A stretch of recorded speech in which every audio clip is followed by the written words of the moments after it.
வணக்கம் மக்களே. இன்றைக்கி நம்ம எதை பற்றி பார்க்க போகிறோம் அப்படின்னா உருளியோடைய நன்மைகளும் அதனுடைய வைக்க வேண்டிய முறைகளை பற்றியும் தான் பார்க்க போகிறோம். ஜென்ரலாக உருளி எதுக்காக வைப்போம் அப்படின்னா உருளி ஒரு வீட்டில் இருந்துச்சு அப்படின்னா அந்த வீட்டில் உள்ள கண் திருஷ்டி மொத்தத்தையும் சரி பண்ணிடும், எல்லாத்தையும் நீக்கிரும், செல்வம் பெருகும்னு சொல்லுவாங்க. இப்போ இந்த உருளி நான் எங்கள் வீட்டு பக்கத்தில் இருக்கிற ஒரு கடையில் வாங்கியிருந்தேன். இந்த உருளியோட ப்ரைஸ் 280 ருபீஸ்.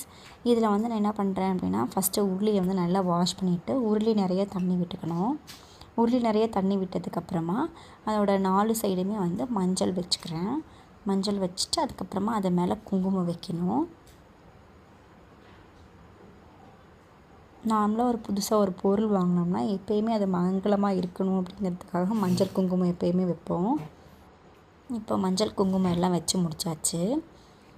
இப்போ இதில் வாசனை திரவியங்களை நம்ம இதில் சேர்க்கலாம். சேர்க்கறதுனால நம்ம வீட்டில் எப்போயுமே மகாலட்சுமி குடியிருப்பாங்கன்னு சொல்லுவாங்க.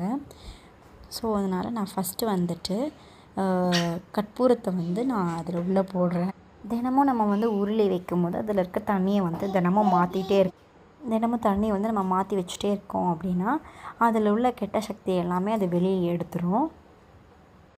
அடுத்ததாக இதில் வாசனை திரவியங்களெல்லாம் ஒன்று ஆட் பண்ணிக்கலாம். ஃபஸ்ட்டு ஏலக்காய் தூள் ஆட் பண்ணுறேன். அதுக்கப்புறமா பச்சை கற்பூரம் ஆட் பண்ணுறேன். இது ரெண்டுமே நல்ல ஒரு வாசனை நம்மளுக்கு கொடுக்கும். நான் பன்னீர் யூஸ் பண்ணுறேன். அதாவது ரோஸ் வாட்டரை நான் ஆட் பண்ணிக்கிறேன். அடுத்தது ஜவ்வாது ஆட் பண்ணுறேன். இதுவும் நல்ல ஒரு வாசனை திரவியம். அடுத்ததாக இப்போ நம்ம வீட்டு பக்கத்தில் கிடைக்கக்கூடிய ஃப்ளவர்ஸு இது எல்லாமே நம்ம அதில் வைக்கலாம். வைக்கிறதுனால என்ன ஆகும் அப்படின்னா அந்த உருளி பார்க்குறதுக்கே அவ்வளோ அழகாக இருக்கும். அப்போ நம்மளுக்கு என்ன தோணும், வர்றவங்க அதை ஃபஸ்ட்டு அதை பார்ப்பாங்க. அப்படி பார்க்கும்போது வர எல்லோரும் நல்ல எண்ணத்தோடு நம்ம வீட்டுக்குள்ளே வராங்க அப்படின்னு நம்மளால் சொல்ல முடியாது. ஒருத்தவங்களுடைய எண்ணமும் ஒரு மாதிரி இருக்கும். அப்போ ஒருவேளை அவங்க நெகட்டிவ் திங்கிங்கோடு உள்ளே வந்திருந்தா கூட அந்த ஃப்ளவரை பார்க்கும்போது அவங்களுக்குள்ளே இருந்த அந்த நெகட்டிவிட்டி போயிட்டு அவங்களோட ஒரிஜினல் பாசிட்டிவிட்டி அவங்களுக்கு வந்துடும். அப்போ அதனால் நம்ம வீட்டுக்குன்னு வந்த கண் திருஷ்டி அப்படியே போயிடும்னு சொல்லுவாங்க. அப்போது நம்ம அந்த உருளியை வைக்கும்போது நம்மளுக்கு நல்ல ஒரு பாசிட்டிவிட்டி அது க்ரியேட் பண்ணி கொடுக்கும். இந்த உருளியை நம்ம வரவங்களோட கண் பார்வை படுற மாதிரி நம்ம ஒரு இடத்துல வைக்கணும்.